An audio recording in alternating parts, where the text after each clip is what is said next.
Je pense que c'est par vraiment acquis d'expérience et par la répétition de l'expérience parfois aussi, même si on ne s'en rend pas compte, on va potentiellement se retrouver dans les mêmes, on en parle souvent, schémas.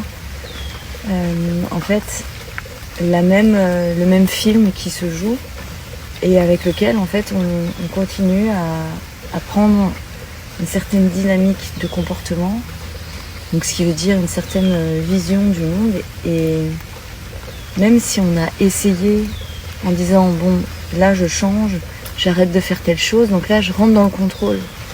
Si je rentre dans mon propre contrôle, dans le contrôle de ce que je ne veux plus faire, je vais avoir une respiration contraire parce qu'au fond de moi, j'ai pas accédé à ce qui vraiment m'amène à ce principe de répétition qui est parfois extrêmement subtil et qui va prendre plus de temps à être perceptible, ressenti, vibrer à l'intérieur de nous pour que l'on puisse en prendre la considération.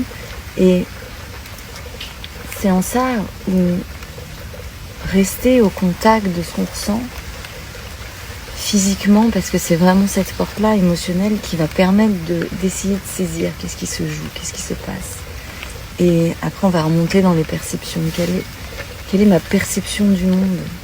Qu'est-ce qui fait que je modélise, sans le vouloir, une façon de dessiner ce que je perçois, une façon d'interpréter ce qui est reçu dans ma vision avec les yeux. Et si je prends de l'attention, si je continue à m'écouter, à entendre, parce que les informations, tout est en nous, on va s'en saisir et puis après on va pouvoir justement s'apporter du changement. Et s'apporter du changement, c'est cet esprit transformateur, cet esprit de nouveau à partir de ce qu'on aura saisi. C'est souvent très imperceptible, très silencieux vis-à-vis de l'extérieur, mais intérieurement ça vient bouger beaucoup de choses.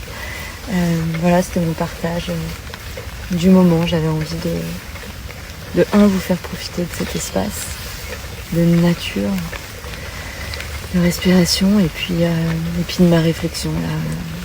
Voilà.